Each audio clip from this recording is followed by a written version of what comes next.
Allah memanggil orang-orang yang beriman untuk melakukan puasa, tapi Allah juga memberikan kelonggaran bagi orang-orang yang memiliki uzur syar'i, yang dibenarkan oleh syariat.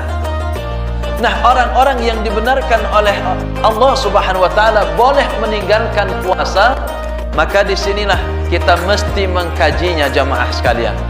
Nah, siapakah orang-orang yang boleh meninggalkan puasa di bulan Ramadan?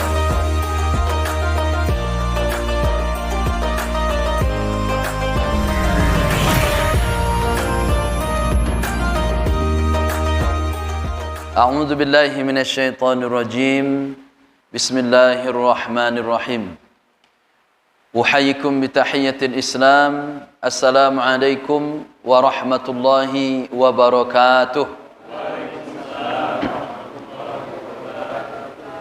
Alhamdulillah, alhamdulillahi rabbil alamin. Assalatu wassalamu ala man unzila ilaihi al-Qur'anul Karim wa ala alihi wa man tabi'ahum bi ihsanin ila yaumiddin. Asyhadu an la ilaha illallah wahdahu la syarika lah wa asyhadu anna Muhammadan abduhu wa rasuluhu la nabiyya ba'dah. Alhamdulillah, jamaah sekalian yang insyaallah senantiasa dirahmati oleh Allah Subhanahu wa taala. Sekarang sudah Ramadan keberapa, Pak? Ketiga. Bukan kelima. Kalau sudah ada yang kelima. Ya. Baru mau ketiga. Mau ketiga. Karena hari ini selesai baru 3 hari. Malam keempat dan seterusnya. Jamaah sekalian oleh Allah Subhanahu wa taala, insyaallah karena ini berlanjut, maka saya mengambil lebih ke kajian fikih Ramadannya. Karena ada beberapa hal yang ternyata kaum muslimin banyak yang tidak mengetahui tentang hukum-hukum dan lain sebagainya. Nah, maka jamaah sekalian oleh Allah Subhanahu wa taala, kajian kita dilandasi dari surah Al-Baqarah mulai dari ayat 184 sampai seterusnya. Di sana ada kalimat, apa kata Allah? Faman kana minkum maridan aw ala safarin fa'iddatun min ayyamin ukhar. Bahkan terulang kalimat yang hampir sama 2 kali. Di ayat setelahnya nanti terulang lagi. Faman syahida minkumus syahra falyasum wa man kana maridan aw ala safarin fa'iddatun min ayyamin ukhar. Yuridullahu bikumul yusra wa la yuridu bikumul usra. Itu kalimatnya dan seterusnya. Ayat ini jamaah sekalian oleh Allah Subhanahu wa taala ini menjelaskan bahwa ada orang-orang yang mereka boleh tidak melakukan puasa di bulan Ramadan. Dibolehkan. Karena kalau orang enggak faham, makanya orang-orang banyak meninggalkan puasa Ramadan. Padahal Allah memanggil orang-orang yang beriman dengan panggilan kasih sayangnya, ya ayyuhalladzina amanu kutiba alaikumus syiyam kama kutiba alal ladzina min qablikum la'allakum tattaqun. Allah memanggil semua orang-orang yang beriman. Tetapi ternyata ada yang tidak memenuhi panggilan Allah Subhanahu wa taala. Di samping jamaah sekalian, Allah memanggil orang-orang yang beriman untuk melakukan puasa, tapi Allah juga memberikan kelonggaran bagi orang-orang yang memiliki uzur syar'i, yang dibenarkan oleh syariat. Nah, orang-orang yang dibenarkan oleh Allah Subhanahu wa taala boleh meninggalkan puasa, maka disinilah kita mesti mengkajinya jamaah sekalian. Nah, siapakah orang-orang yang boleh meninggalkan puasa di bulan Ramadan? Itu. Siapa yang pertama jamaah sekalian oleh Allah Subhanahu wa taala? Yang pertama, dibolehkan mereka tidak berpuasa. Kalau dia sehat, orang beriman, sehat, maka puasa dia. Kalau misalnya dia sakit, maka kategori yang pertama jamaah sekalian, yang boleh meninggalkan puasa di bulan Ramadan, yaitu maridhan, kata Allah, orang-orang yang sakit. Tapi sakitnya seperti apa dulu? Kalau cuman sakit gigi, Pak, terus enggak puasanya, lanjutkan kalau tidak membahayakan dirinya. Atau misalnya dia hanya sakit mungkin yang bentol-bentol itu saja misalnya, lanjutkan saja. Sakit di sini jamaah sekalian, sakit yang bisa membahayakan dirinya apabila dia berpuasa. Kalau cuma hanya pening-pening karena di tengah, misalnya pening karena di akhir bulan, misalnya kredit menumpuk, hai lanjut puasanya. Gara-gara datang debt kolektor banyak, misal pening kepala, sakit kepalanya, puasa lanjut.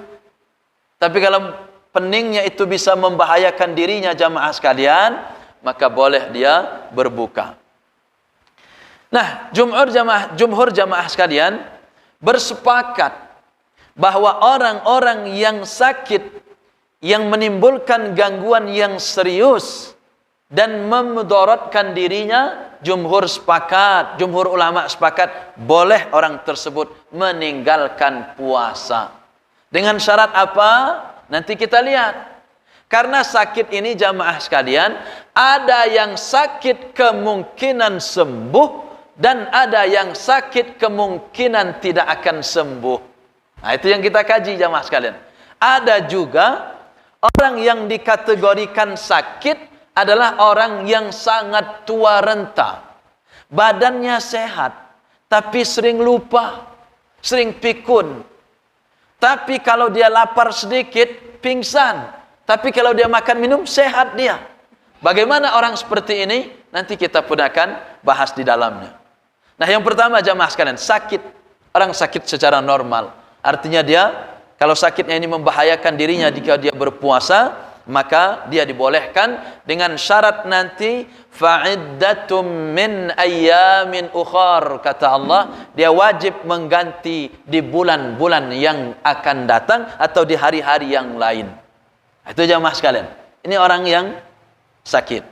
Maka kalau ada orang sehat sampai dia makan di balik tirai, di rumah-rumah makan, itu sebenarnya termasuk bagian dari setan-setan yang lepas di bulan Ramadan, yang tidak kena belenggu. Itu Pak.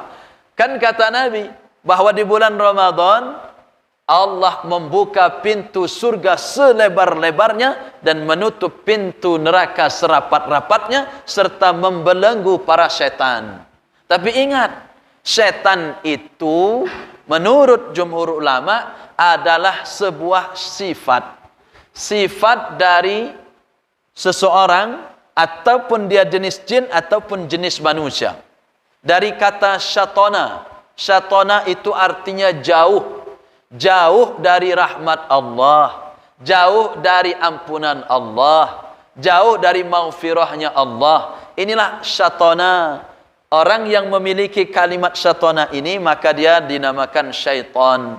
Bisa melekat kepada jin dan bisa melekat kepada manusia. Makanya di dalam surah An-Nas, setan itu ada dua jenis. Minal jinnati wan nas, ya kan?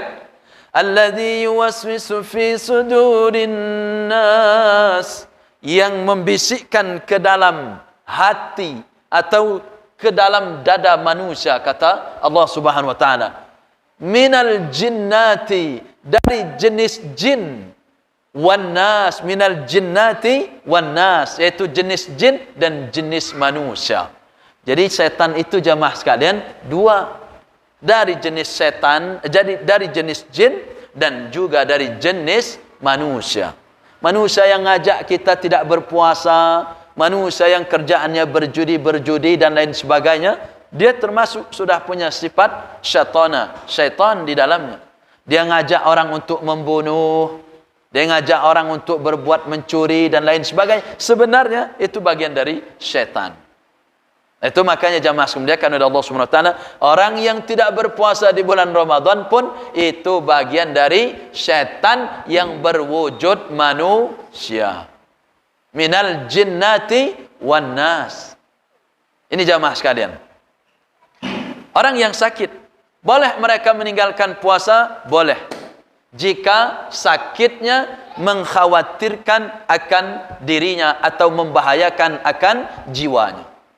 Kalau misalnya sakit pilek, cuman batuk-batuk saja tidak sampai membahayakan dirinya, maka dia tetap diwajibkan untuk berpuasa. Itu jamaah sekalian. Apalagi sakit panu, misalnya sakit gatal-gatal saja, misal terus berpuasa. Nah, jamaah dimuliakan oleh Allah Subhanahu wa taala. Nah, kalau seseorang ini sakit, kemudian dia ada kemungkinan untuk sembuh. Sakit, tapi kata dokter, insya Allah Pak, 1 minggu lagi Bapak ini sembuh. Maka, orang yang sakit seperti ini sepakat jumhur ulama bahwa kewajibannya adalah qadha, mengganti di bulan-bulan yang lain atau di hari-hari yang lain. Sebaiknya jamaah sekalian, mengganti puasa itu kita selesaikan sebelum datang puasa berikutnya. Tahun ini berhutang kita puasa, nanti tahun depan sebelum tiba Ramadan tahun depan, selesaikan dulu hutang tahun ini.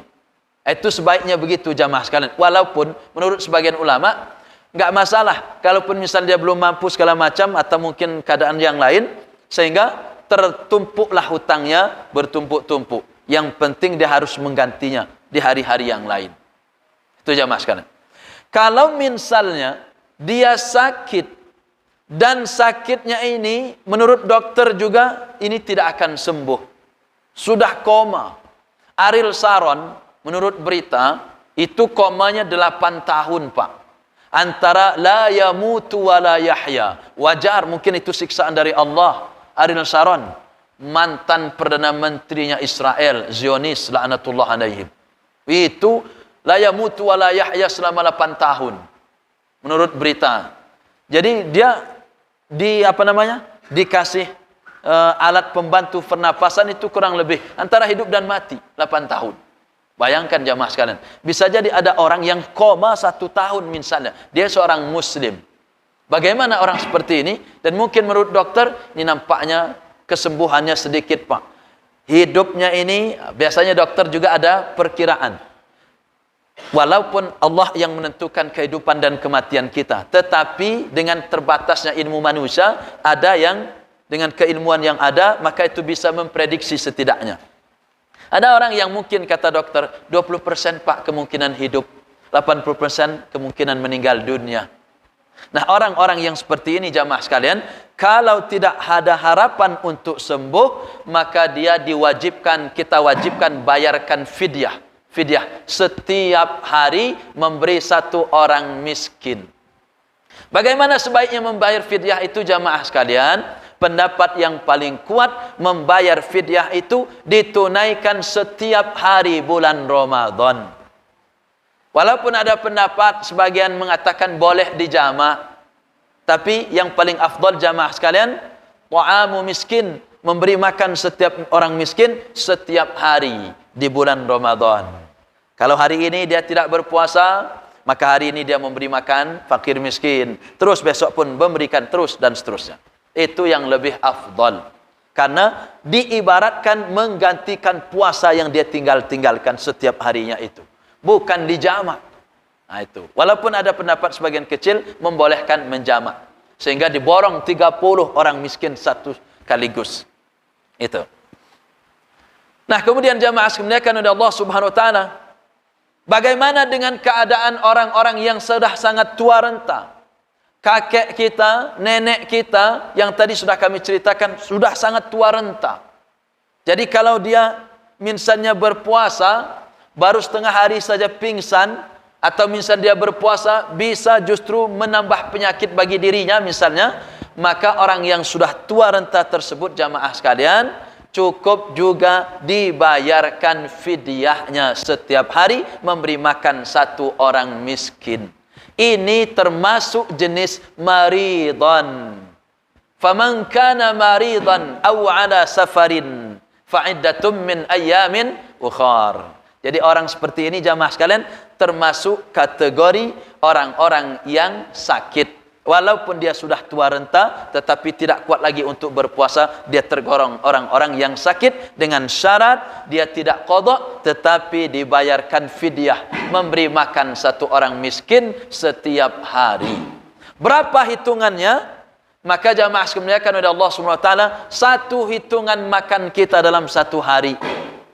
Kalau misalnya sahur, kalau Ramadan sahur dan berbuka, maka itu juga boleh. Tetapi yang lebih afdal itu seperti kita menghitung makan kita setiap hari seperti kebiasaan kita. Makan malam, makan pagi, dan makan siang.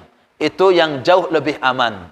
Walaupun karena di bulan Ramadan bisa saja memberikan makan sahur dan juga makan berbuka dengan yang setara dengan apa yang kita makan. Kalau kita makan dengan beras pulen, harganya 12.000, mesti yang dikasih makan itu dengan yang setara. Kalau kita kebiasaan pakai rendang, pakai misalnya ayam, mesti dia juga diberikan hal seperti itu. Mesti kalau bisa jauh lebih baik dari apa yang kita makan. Karena memberi, bersedekah, berinfak itu yang terbaik adalah yang lebih afdal, yang lebih baik. Sifatnya lan tanalul birra hatta tunfiqu mimma tuhibbun, kata Allah. Memberikan apa-apa yang kita cintai, apa-apa yang kita sukai, itu yang kita berikan. Itu jauh lebih baik di dalam memberikan kepada orang lain. Yang kedua jamaah sekalian, siapakah orang-orang yang boleh meninggalkan puasa yang kedua? Maka di ayat berikutnya, faman kana minkum maridan aw ala safarin, yaitu seorang musafir. Orang yang bepergian atau orang yang di dalam perjalanan itu boleh dia meninggalkan puasa. Misal, walaupun jamaah sekalian, perjalanan kita sekarang itu perjalanan yang ringan. Dari Jakarta, dari Bandar Lampung, misalnya kita mau ke Aceh. Dari Bandar Lampung sampai ke Jakarta pakai pesawat. Kan gampang, Pak. Oke? Dari Jakarta nanti ke Aceh pakai pesawat lagi. Itu perjalanan yang ringan menurut kacamata kita, tapi jarak tempuhnya itu adalah jarak yang berat. Maka jamaah sekalian oleh Allah SWT, sepakat jumhur ulama, apakah dia pakai pesawat, apakah dia pakai bus, kalau jarak seseorang itu sudah dikatakan musafir, maka dia boleh meninggalkan puasa di bulan Ramadan. Tetapi kalau dia kuat, perjalanan nampaknya tidak berat dirasanya, maka puasa itu lebih baik bagi dirinya. In kuntum ta'lamun, kata Allah, jika kalian mengetahui. Tetapi boleh dia meninggalkan puasa? Boleh. Apalagi perjalanan berat.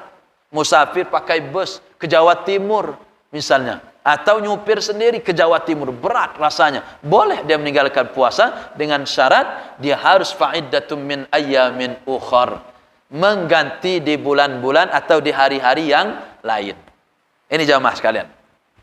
Nah, kemudian sekarang timbul pertanyaan, bagaimana kalau seandainya orang tersebut senantiasa dalam keadaan safar?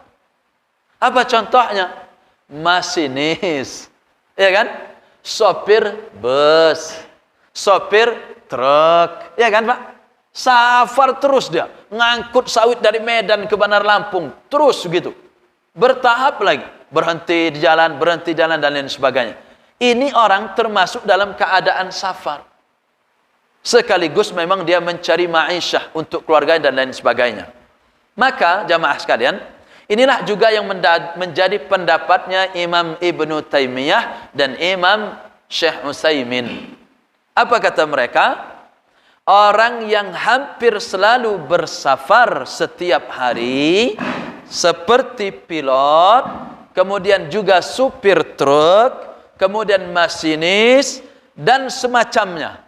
Nah, semacam itu silahkan saja. Mungkin supir travel kan, semacamnya. Maka dibolehkan untuk tidak berpuasa selama bersafar. Oke? selama itu memiliki tempat tinggal untuk pulang dan menetap. Artinya dia punya, bukan nomaden. Orang ini punya tempat tinggal, ya kan? Misalnya tempat tinggalnya di Bandar Lampung, kebetulan mengantarkan supir busnya, mengantarkan ke Medan, nanti balik lagi. Maka boleh orang tersebut untuk meninggalkan puasanya, dengan syarat nanti jamaah sekalian, dia harus mengganti di hari-hari yang lain. Misalnya, Ustaz, kayaknya saya nggak ada hari untuk mengganti puasa. Ini sungguh terlalu kalau ada orang seperti itu. Nah, mesti dia harus bertekad. Seminggu dia istirahat dulu, ganti dulu puasa. Nanti menyupir lagi, tarikan lagi. Kemudian setelah itu, dia istirahat, kemudian mengganti puasa dan lain sebagainya. Ini jamaah sekalian. Orang yang sudah tua renta sudah kita bahas.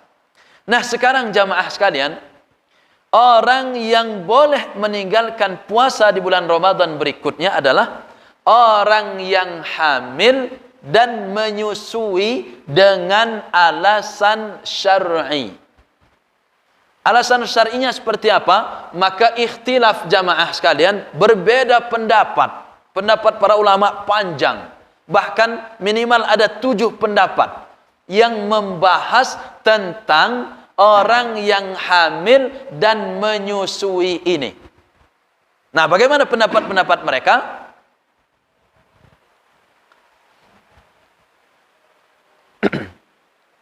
Pendapat yang pertama jamaah sekalian.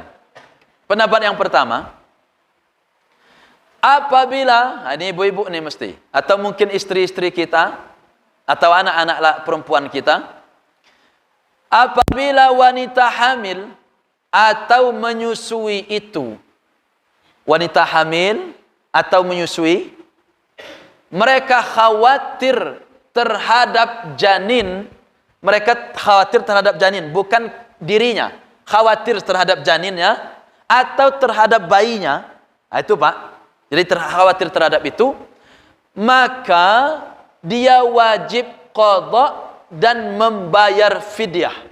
Ini pendapat yang pertama. Nah, ini mesti saya jelaskan semua jamaah sekalian biar nggak bingung nanti. Ikhtilaf para ulama. Pendapat yang pertama, kalau dia khawatir terhadap janinnya dan juga terhadap bayinya, tapi tidak dengan dirinya. Faham Pak maksudnya ya? Khawatir aja terhadap janin sama bayi yang dia susui. Kalau misalnya dia puasa nggak khawatir dengan janinnya, apalagi kata dokter, ibu jangan dulu puasa. Kalau ibu puasa janinnya bisa tidak berkembang kata dokter, berarti wajib dia ninggalin puasa. Nah itu Pak. Atau misalnya dia menyusui, ibu kalau menyusui, ibu ini mohon maaf asinya sedikit. Kalau ibu misalnya puasa, walaupun ibunya sehat tapi asinya tidak keluar, oh bahaya berarti untuk janinnya, untuk bayinya. Nah maka orang seperti ini menurut pendapat yang pertama, apabila wanita hamil atau menyusui, dia khawatir terhadap janin atau bayinya, maka dia wajib qadha dan fidyah. Pertama Pak, wajib qadha berarti mengganti nanti di bulan atau di hari-hari yang lain, dan juga dia membayar fidyah. Double dia kewajibannya. Ini pendapat yang pertama. Kemudian apabila membahayakan dirinya dan juga janinnya atau juga bayinya sekaligus. Oh, ini pendapatnya, masih pendapat yang pertama. Ini sekaligus membahayakan janin, membahayakan bayi, dan juga membahayakan dirinya. Bila dia berpuasa, maka menurut pendapat yang pertama ini, dia wajib qadha saja tanpa bayar fidyah. Itu ibu-ibu. Jadi kalau ibu-ibu hamil atau menyusui, ibu-ibu khawatir tentang kesehatan ibu-ibu, juga khawatir tentang janin atau bayinya, maka dia cukup bayar qadha saja tanpa membayar fidyah. Nah itu Pak, ini pendapat yang pertama. Ini kenapa mic-nya tidak bunyi lagi? Sudah mau berbuka? Belum Pak? Iya. Apa yang Bapak dan Ibu sekalian harapkan dari Ramadan ini? Apa yang ditunggu dari Ramadan ini jamaah sekalian? Yang ditunggu adalah azan maghrib. Azan maghrib kan Pak? Kita sama-sama nih kan, duduk di sini kan, ada kajian nih menanti azan maghrib kan? Itu harapan kita. Harapan. Ya. Kalau nggak azan-azan maghrib, kacau kita Pak. Siapa pendapat ini jamaah sekalian yang megang pendapat ini? Saya ulangi lagi biar nggak keliru. Kalau misal, ini pendapat yang pertama dulu. Dia khawatir janin, khawatir bayi, tapi tidak khawatir dirinya, maka wajib qada dan fidyah. Kalau dia khawatir kedua-duanya, apakah terhadap dirinya, janin dan bayinya, double, maka dia pendapat yang pertama wajib qada tanpa fidyah. Siapa pendapat ini? Pendapat ini dikemukakan oleh ulama-ulama Hambali atau sering kita sebut Hanabilah. Jadi mazhab-mazhab Hanbal, Ahmad bin Hanbal, itu pengikut-pengikutnya banyak mengambil pendapat ini. Nah, itu Pak. Begitupun yang masyhur di kalangan Syafi'iyah, di kalangan pengikutnya Imam Asy-Syafi'i banyak mengambil pendapat ini. Begitupun pendapatnya Sufyan, riwayat Imam Mujahid dan lain sebagainya. Ini pendapat yang pertama jamaah sekalian. Yang kedua, ini mesti ada 7 kurang lebih. Apabila wanita hamil, ini pendapat yang kedua. Itulah fikih jamaah sekalian. Fikih itu mesti nanti ada terjadi perbedaan. Kayak sholat misalnya, apakah nanti dia misalnya membaca Fatihahnya jahar atau sir, ataukah niatnya itu boleh dilafazkan atau tidak, dan lain sebagainya. Apakah niatnya waktu diiringi dengan takbir atau di luar itu semuanya fikih. Itu Pak. Dan fikih itu jamaah sekalian tidak bisa mengklaim dia yang paling benar, yang lain salah. Nggak bisa. Itu Pak. Makanya itu kita harus menghargai. Apabila pendapat yang kedua, apabila wanita hamil dan menyusui itu, dia khawatir membahayakan dirinya sendiri dan juga janinnya, maka dia wajib qada saja. Ini berarti mirip seperti yang pertama tadi. Cuman pendapat yang pertama dibagi 2. Ya kan? Oke. Dia wajib qada saja. Ibu-ibu yang khawatir dirinya, khawatir janinnya, khawatir bayinya, maka dia wajib qada saja. Tidak perlu membayar fidyah. Itu Pak. Nih, pendapat yang kedua. Inilah pendapatnya kalangan Hanafiyah. Pengikut-pengikutnya Imam Hanafi banyak mengambil pendapat ini. Begitupun pendapatnya Imam Al-Auza'i, pendapatnya Abu Ubaid, Abu Thawr dan lain sebagainya. Banyak ulama yang mengambil pendapat ini. Pendapat yang ketiga, apabila wanita hamil dan menyusui itu memiliki udzur syar'i seperti tadi, membahayakan dirinya atau janinnya atau juga bayi yang disusuinya, maka bagi wanita hamil, ini dia dibagi 2. Bagi wanita hamil itu cukup qada saja, dan bagi wanita yang menyusui itu wajib qada dan membayar fidyah. Lain lagi pendapat ini jamaah sekalian. Ada pendapat yang ketiga, kalau wanita itu hamil, dia khawatir kesehatan janinnya atau kesehatan dirinya atau dua-duanya, maka wajib qada. Itu Pak, wajib apa? Qada, ganti dia. Tapi kalau untuk wanita yang menyusui, apakah membahayakan dirinya atau bayi yang disusuinya, maka apa katanya? Dia wajib qada dan juga membayar fidyah. Nah, 2 ini Pak, selisih. Kalau wanita hamil wajib qada, untuk wanita menyusui qada dan fidyah. Ini pendapatnya yang diambil oleh imam kalangan Maliki, yang pengikut-pengikut Imam Maliki, Malikiyah. Jadi pengikut-pengikutnya Imam Malik itu membagi 2. Kalau wanita hamil qada, kalau menyusui qada dan fidyah. Itu Pak, ini pendapatnya Imam Malik. Pengikut-pengikutnya Imam Malik juga mengatakan seperti itu, Malikiyah. Oke?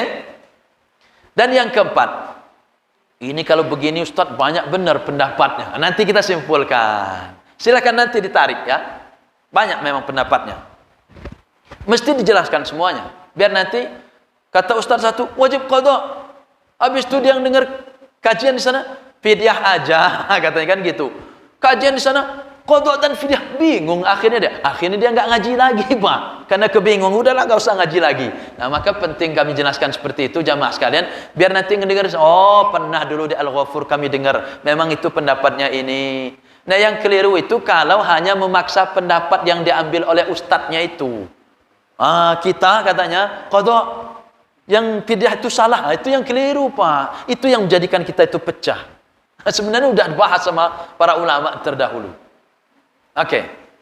Pendapat yang keempat. Wanita yang menyusui jika dia khawatir berbahaya maka wajib membayar fidyah. Oke? Qadha enggak.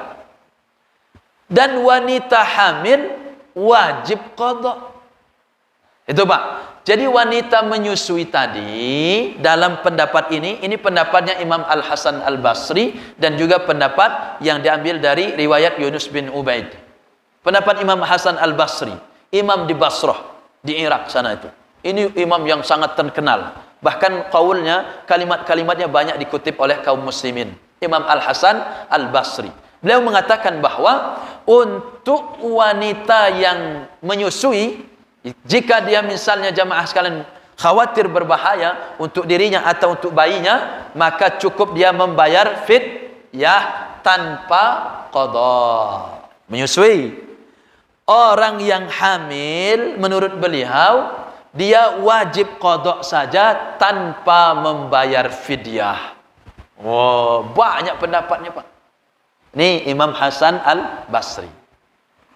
Apa tadi Pak? Kalau nyusui dia bayar fidyah, kalau dia hamil maka dia qadha. Pendapatnya Imam Hasan Al-Basri dan yang lainnya. Yang kelima, pendapat yang kelima. Wanita hamil dan juga menyusui.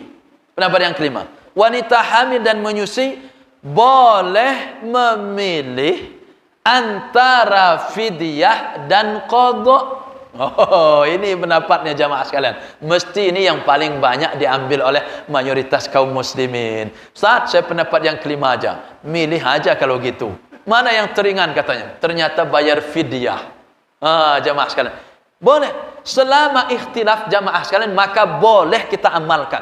Mau dia bayar fidyah saja boleh. Mau dia qadha saja boleh. Mau dia dua-duanya pun sah. Nggak bisa. Selama itu masih ikhtilaf jamaah sekalian. Nggak bisa. Dikatakan, oh bapak ini mesti qadha sama fidyah. Haram puasanya nanti. Atau haram nanti bapak. Dosa besar kalau nggak qadha dan fidyah. Nggak bisa. Selama masih ikhtilaf itu bisa semuanya dipegang.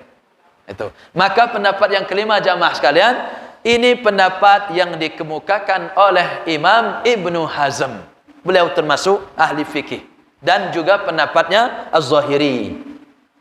Boleh memilih antara, ini pendapatnya Imam Ishaq yang boleh memilih antara apakah fidyah atau boleh dia untuk qadha. Bebas dia milih. Silahkan. Istrinya mau fidyah apa qadha? Kalau fidyah nggak punya rezeki yang lapang, duit habis, udahlah puasa saja. Bagus, silahkan. Tapi duit banyak, mungkin dia agak susah kalau puasa, fidyah saja. Silahkan, boleh dua-duanya. Inilah pendapatnya Imam Abu Ishaq. Yang keenam jamaah sekalian, wanita hamil atau menyusui, jika khawatir akan janin atau bayinya, maka tidak ada kewajiban qadha dan fidyah. Ini pendapat yang keenam. Kalau dia khawatir benar-benar uzur, khawatir janin dirinya dan bayinya, khawatir juga terhadap bayi yang dia susui atau juga dirinya, maka pendapat yang keenam, enggak ada kewajiban mau qadha ataupun fidyah. Boleh saja dia meninggalkan. Sama kayak orang yang mungkin, mohon maaf, di luar ini semua. Kalau orang sakit tapi tidak akan dimungkinkan dia tidak akan sembuh, maka fidyah. Atau orang tua renta masih ada fidyah. Dan kalau pendapat ini berbeda. Dia tidak ada qadha dan juga tidak ada fidyah. Siapa pendapat ini? Inilah pendapatnya Ibnu Hazm dan Imam Az-Zahiri. Ini jamaah sekalian. Agak ekstrim. Tapi ini banyak dilemahkan oleh para ulama. Kenapa? Karena ini terlalu menggampangkan tugas dari seorang kaum muslimin di dalam menghormati bulan Ramadan. Walaupun kalau ada orang yang mengambil ini selama tidak ada dalil yang menyanggahnya, maka itu bisa saja. Nah, pendapat yang ketujuh jamaah sekalian, apa pendapat yang ketujuh? Wanita hamil dan juga menyusui, jika uzur syar'i, maka wajib membayar fidyah saja. Bayar fidyah saja, Pak. Enggak wajib qadha. Baik dia menyusui atau wanita yang hamil. Ini pendapat siapa?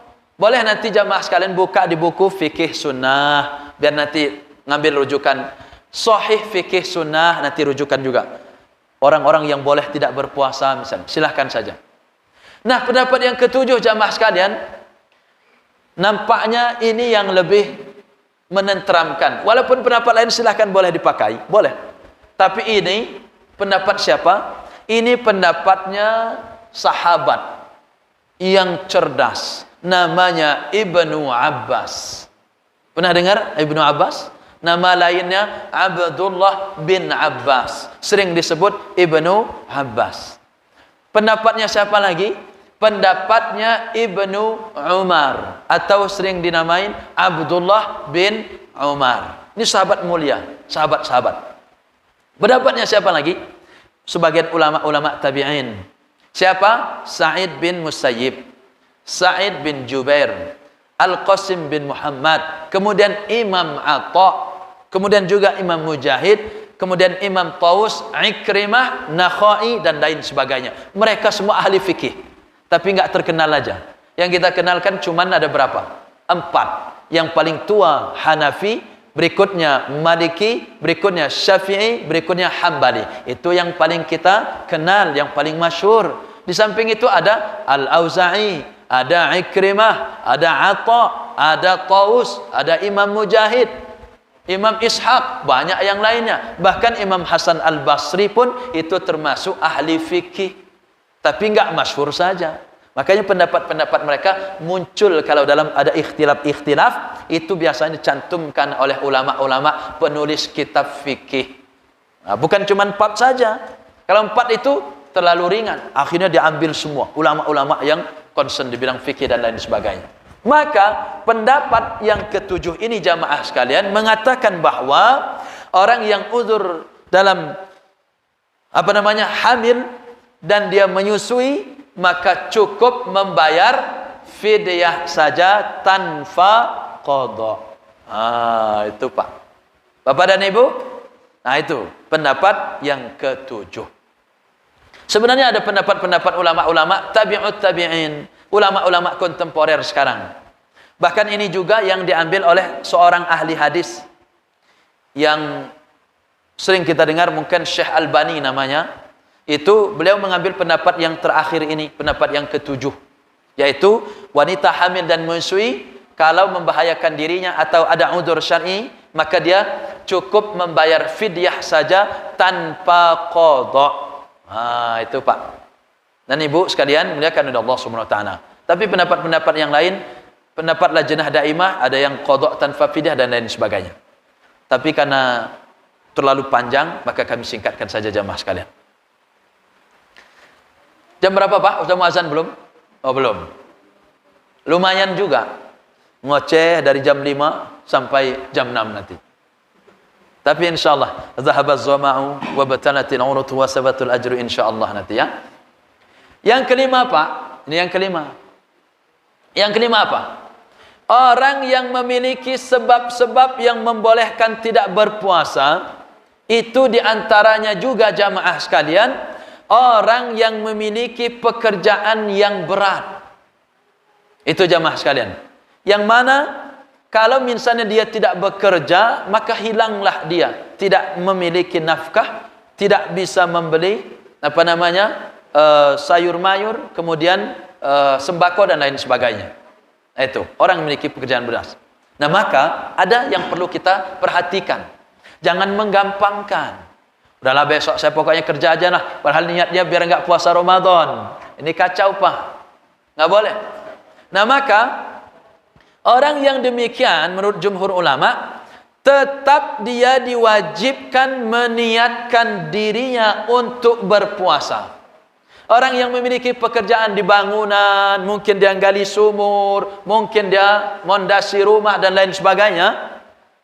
Kalau dia tinggalkan, buat lebaran nggak ada.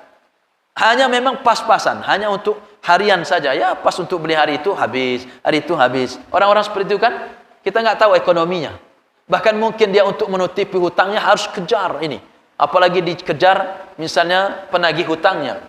Kalau nggak selesai bulan Ramadan nanti akan dibunuh dia. Wah, akhirnya dia bekerja terus, bekerja keras dan lain sebagainya. Maka apabila terpaksa dia harus bekerja dan pekerjaan itu terasa berat, maka jumhur ulama mengatakan bahwa dia tetap diwajibkan untuk berniat di malam harinya untuk berpuasa. Sahur dulu Pak. Artinya dia tetap dianjurkan untuk berusaha untuk berpuasa. Gitu Pak. Namun ketika di tengah hari bekerja sehingga dia tidak kuat, terasa sangat berat hingga khawatir akan mencelakakan dirinya, haus kerongkongan, udah nggak kuat lagi untuk ngaduk semen. Kalau begini ngaduk semen pingsan dia, padahal dia sudah niat puasa. Nah itu Pak, maka boleh dia membukakan puasanya, tapi dengan syarat orang ini menurut para ulama tetap diwajibkan qadha. Itu Pak, boleh dia ninggalin puasa kalau bekerja berat atau bekerja keras, tapi dia dianjurkan untuk tetap ingin berpuasa. Terus setelah itu dia bekerja, tapi nampaknya nggak kuat. Maka jamaah sekalian dimuliakan oleh Allah, berbukalah dia. Boleh dia berbuka, tapi nanti syaratnya dia harus mengganti puasanya di bulan-bulan atau di hari-hari yang lain. Nah, ini jamaah sekalian. Berikutnya, sama dengan orang yang kelaparan dan kehausan sehingga bisa membuatnya binasa, maka dia boleh berbuka dan juga mengqadha'nya di hari yang lain. Bapak sudah puasa, tapi giliran entah ada apa nampaknya pingsan dia. Setelah itu bangun misal kehausan, bisa pingsan misal. Udah berbuka saja, karena dengan berbuka itu akan menjaga dirinya. Yang namanya agama ini jamaah sekalian, salah satu fungsinya hifzun nafas, yaitu menjaga jiwa. Maka boleh dia berbuka. Kalau misal sudah puasa, taunya mahnya kambuh, asam lambungnya naik sehingga dia pingsan dan lain sebagainya, berbuka saja. Boleh. Dengan syarat fa'iddatun min ayyamin ukhar, nanti dia mengganti di hari-hari yang lain. Kemudian jamaah sekalian, siapa orang-orang yang boleh dia berbuka, boleh meninggalkan puasa di bulan Ramadan? Yaitu orang-orang yang dipaksa untuk berbuka atau dimasukkan makanan dan minuman secara paksa ke mulutnya. Orang yang demikian jamaah sekalian, boleh dia membukakan puasanya dengan syarat nanti dia harus menggantinya di hari-hari yang lain. Siapa tahu Pak, musim kan tangkapnya jamaah Al-Ghafur itu. Siapa yang dulu tangkap? Ustadznya. Langsung dipaksa, nggak usah puasa-puasa kalian. Dijejalin kita makanan. Udah bukain saja. Dengan syarat nanti dia harus menggantinya di hari-hari yang lain. Yang berikutnya jamaah sekalian, orang yang boleh berbuka atau tidak berpuasa di bulan Ramadan, yaitu yang berikutnya orang-orang yang jihad fi sabilillah, sedang perang, sedang berjuang melawan Zionis Israel misalnya. Orang-orang seperti ini jamaah sekalian dibolehkan, karena pernah terjadi, kata Nabi, kata beliau, Rasulullah SAW bersabda dalam sebuah hadis riwayatkan Imam Muslim, waktu perang sedang berkecamuk di medan perang, biar untuk menguatkan diri, musuh nggak puasa semua, mereka lagi berperang, maka dibolehkan. Apa kata Nabi? Sesungguhnya musuh kalian telah mendekati kalian, kata Nabi, maka berbuka itu lebih baik dan lebih menguatkan kalian. maka hal itu merupakan rukhsah kata Nabi. Orang yang lagi berjuang, ternyata jamaah sekalian, musuh sudah dekat, kita sedang puasa, banyak yang lemas, maka boleh berbuka untuk menguatkan jiwa kalian, untuk menguatkan badan kita agar lebih pede lagi, lebih kuat lagi untuk mengejar musuh. Boleh dia. Dalam keadaan itu mereka masuk dalam rukhsah. Nah itu dengan syarat nanti mengganti atau qada di hari-hari yang lain. Nah itu jamaah sekalian. Nah maka hal-hal seperti ini jamaah sekalian oleh Allah Subhanahu wa taala yang perlu kita renungi bersama di dalam menjalani puasa di bulan Ramadan. Ada jamaah sekalian pertanyaan sebelum kita tutup? Mungkin ada berapa menit lagi? 10 menit lagi. Berapa? 12 menit lagi. Oh, masih panjang. Saya tambahkan dulu sedikit jamaah sekalian, biar sekalian selesai. Ada beberapa hal yang menurut sebagian kaum muslimin mungkin nampaknya membatalkan puasa, padahal sesungguhnya tidak membatalkan puasa. Nah, maka judulnya jamaah sekalian, hal-hal yang sebenarnya tidak membatalkan puasa. Perkara-perkara ini sebenarnya tidak membatalkan puasa jamaah sekalian. Yang pertama, mengakhirkan mandi hingga terbit fajar bagi orang yang junub. Orang yang junub Pak, yang penting dia junubnya, misal, mohon maaf, kalau suami istri misalnya bersenggama atau berjima, yang penting sebelum azan mereka melakukan jima. Mandinya setelah azan, boleh. Enggak apa-apa. Banyak yang bingung, Ustaz, junub tapi azan sudah selesai, batal enggak puasanya? Enggak Pak, yang penting dia melakukan junubnya sebelum terbit fajar atau sebelum berkumandangnya azan. Atau misalnya jamaah sekalian, ada yang mimpi basah, azan berkumandang, dia belum mandi, mandinya setelah azan berkumandang, boleh. Itu jamaah sekalian, boleh. Jangan bingung lagi.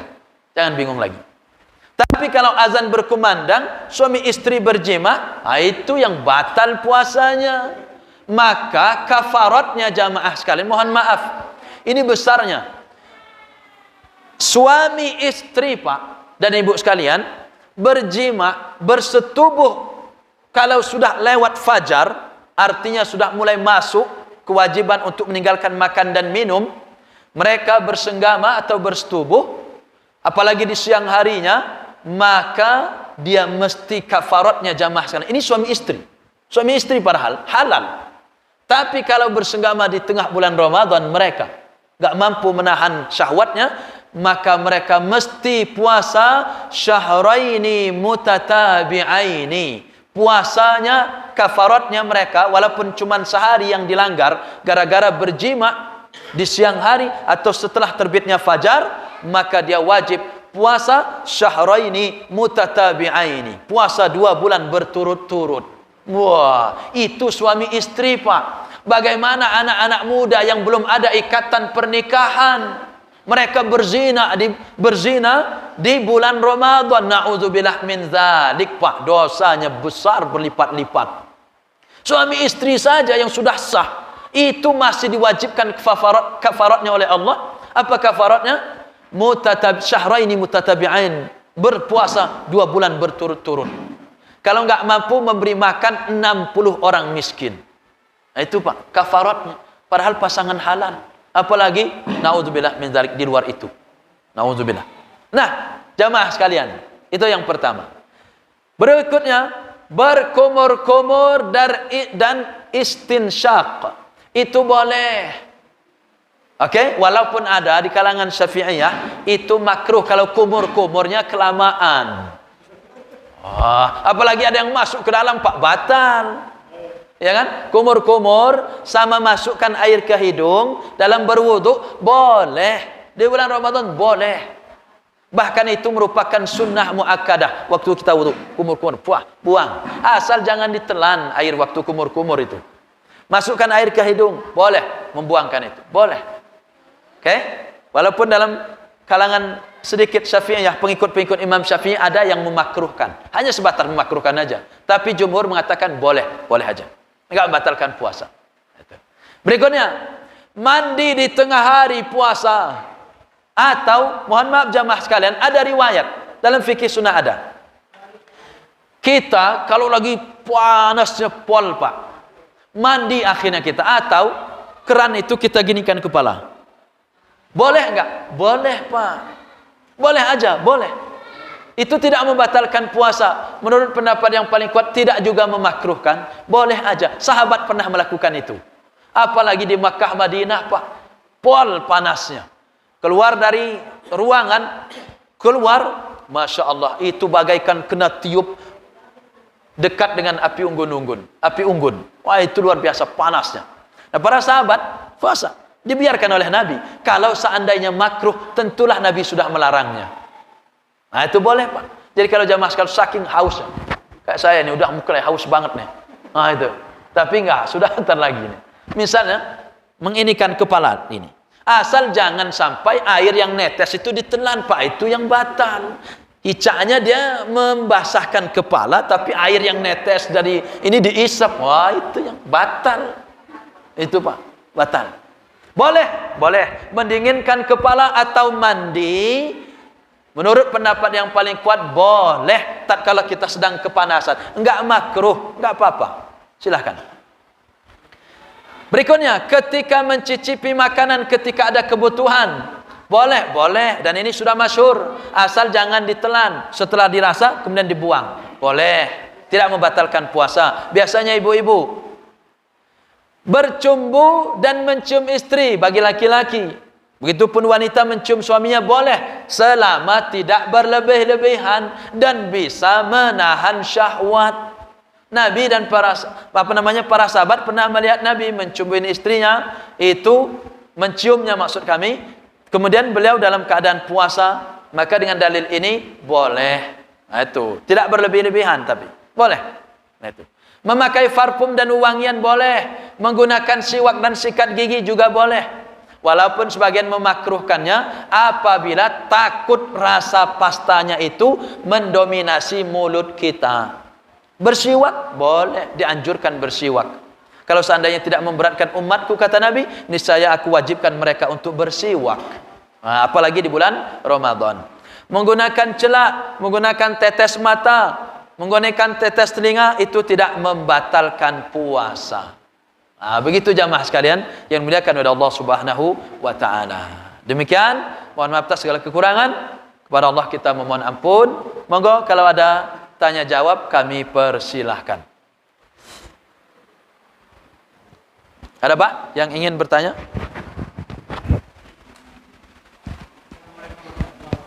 Waalaikumsalam warahmatullahi wabarakatuh. Mengenai orang sakit? Ya, silakan. Gimana hukumnya? Mengobati anaknya apa? Kalau tuanya ya, orang tuanya yang sakit. Ada kemungkinan untuk sembuh atau tidak? Iya. Nah, tadi sudah dibahas kita di awal. Oke, berarti kemungkinan sembuhnya sangat tipis kan? Maka cukup dibayarkan fidyah saja. Bayarkan fidyah saja. Setiap hari niatkan untuk beliau yang sakit, bayarkan fidyah. Boleh dalam bentuk mentah atau yang baik itu langsung dimasakkan, diberikan. Nah, itu boleh. Bahkan sebagian ada yang membolehkan diuangkan. Itu. Tapi karena yang lebih kuat itu adalah makanan pokok, artinya makan, maka itu yang lebih aman. Begitu Pak. Jadi yang membayarkan anaknya ahli waris, membayarkan fidyah bagi orang tersebut yang sedang sakit. Wallahu a'lam. Silakan, masih ada? Silakan. Assalamualaikum warahmatullahi wabarakatuh.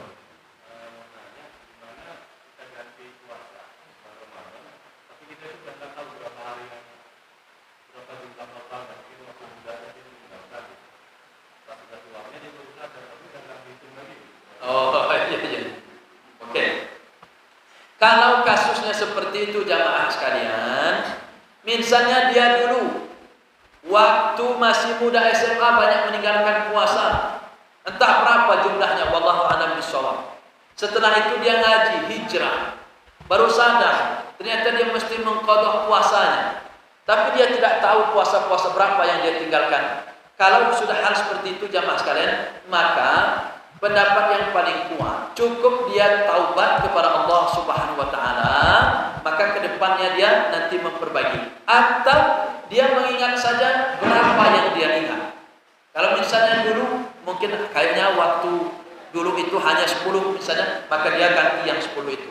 Seingatnya berapa? Kalau enggak, setelah dia bertaubat, maka dia perbaiki dirinya dengan memperbanyak sholat-sholat sunnah, memperbanyak amal-amal soleh, kemudian dia berjanji tidak akan lagi meninggalkan puasa kecuali hal-hal yang uzur. Tapi kalau misalnya ninggalin karena lalai, memang sengaja dulu, itu mesti bertaubat itu. Bertaubat. Sama kayak ninggalin sholat, Pak. Ninggalin sholat itu menurut pendapat yang paling kuat sebenarnya, contoh dia SMA dulu kan, atau dia kuliah dulu, belum ngaji ini ceritanya, banyak sholat dia lalaikan aja. Karena sesungguhnya qadha itu, menurut jumhur, qadha itu hanya diwajibkan satu bagi orang yang ketiduran. Ketiduran kemarin, iya ya tidur. Atau misalnya saya tadi belum asar, bangun-bangun dah jam 6 misalnya, qadha langsung ganti. Kan gitu. Atau misalnya saya ketiduran dari asar tadi, menjelang asar misalnya, menjelang azan, saya ketiduran sampai isya. Maghrib saya lewat kan. Nah, qadha lah di sana. Di waktu isya nanti qadha kan. Begitu, Pak. Qadha itu satu bagi orang yang tertidur, yang kedua bagi orang yang lupa, yang ketiga bagi orang yang pingsan. Nah, itu qadha. Kalau orang yang melalaikannya dengan sengaja, ninggalin sengaja, tidak ada kewajiban qadha, dia wajib bertaubat. Sama dengan puasa itu tadi. Nah, itu Pak. Kalau seandainya bisa dulu dia banyak ninggalin puasa, sengaja tinggalkan, bertaubat. Mesti bertaubat. Setelah itu, kalau misal dia dulu sakit tapi tidak diganti-ganti sampai sekarang, maka seingatnya saja. Kalau dia berniat ingin mengqadhanya, maka silakan seingatnya dia. Kemudian setelah itu dia mengganti seberapa yang dia ingat. Nah, begitu. Allah Maha Bisa. Kalau dulu sengaja, karena belum paham dulu, ninggalin sengaja gitu kan, taubatlah kepada Allah Subhanahu wa taala. Taubat. Wallahu a'lam bishawab. 2 menit lagi mungkin kita siap-siap dulu para jamaah sekalian. Oh ya, 1 menit lagi. Terima kasih atas segala perhatiannya, dan kita baca doa kafaratul majlis. Subhanakallahumma wa bihamdika asyhadu an la ilaha illa anta astaghfiruka wa atubu ilaik. Wassalamualaikum warahmatullahi wabarakatuh.